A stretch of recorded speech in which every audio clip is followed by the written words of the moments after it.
Happy Easter. This is sometimes a difficult time for some people, trying to hold on to that Easter joy, because we have a whole season of Easter, 40 days or 50 days, depending on how you count it, and it's hard to hang on to joy, sometimes even for a whole week. I know that for example, tend to crash right after Easter Day. Not so much because I'm tired from all the goings on of Holy Week, but mainly because of the heightened spiritual disciplines that I make a point of getting into during Lent that then either stop or slow down. And I sort of lose my momentum and just sort of spiritually fall over. And it's like, how do I preach the next Sunday? What do I do? So I took advantage of our lectionary tradition and I went back to pull up an old sermon that I preached on this Sunday after Easter Day. And, well, it was from 1 Peter, which is one of my favorite epistles. And I was happy to see that it has a nice full outline and verse by verse comments and a summary at the end.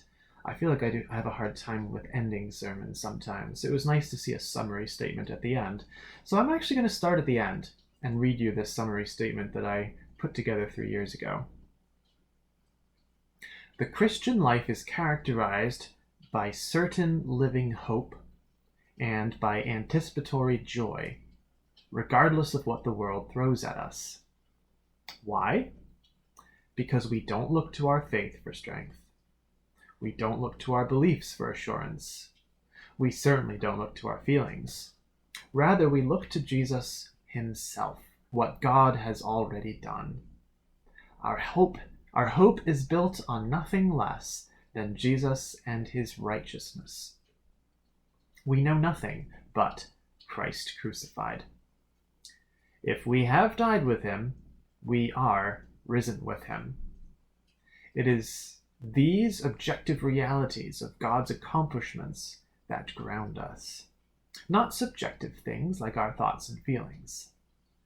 Thus, the Easter story is one that gives us solid hope and cause for celebration no matter what else is going on around us.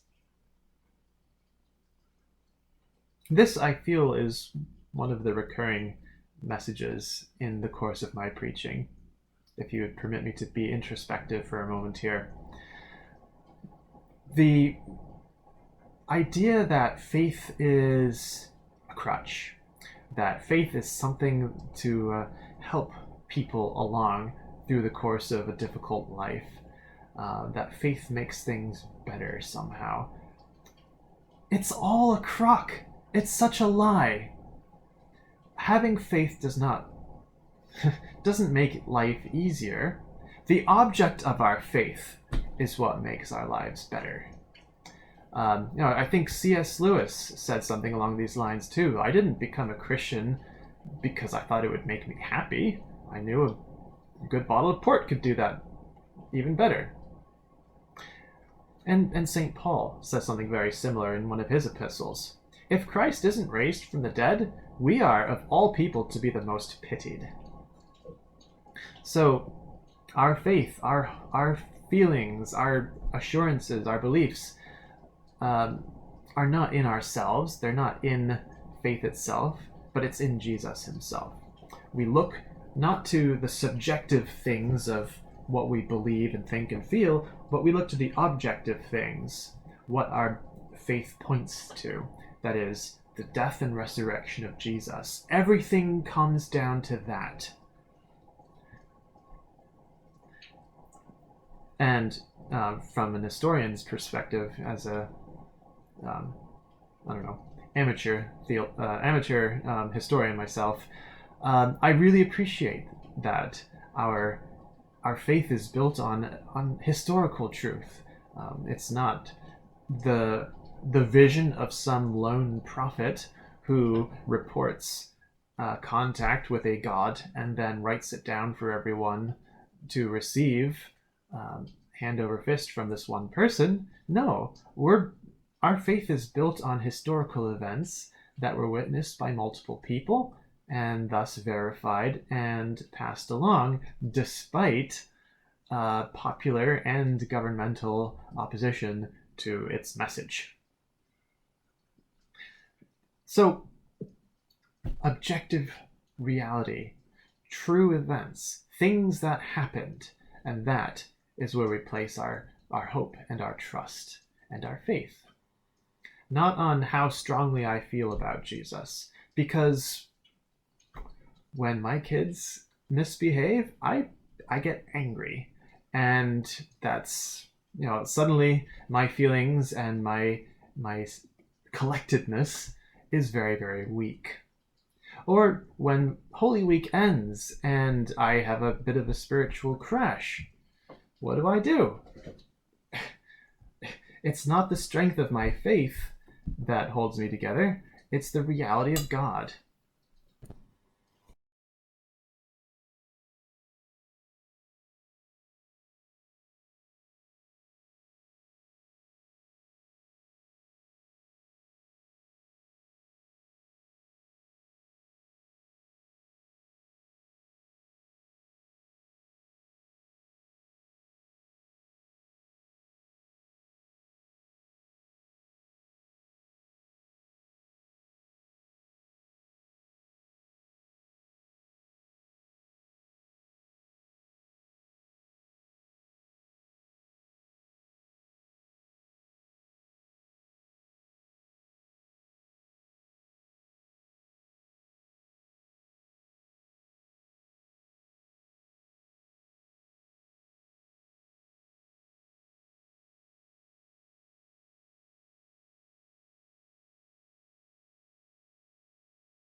Exploring these realities and exploring the depth of what it means to be alive in Christ and what this faith in the resurrection really means for us.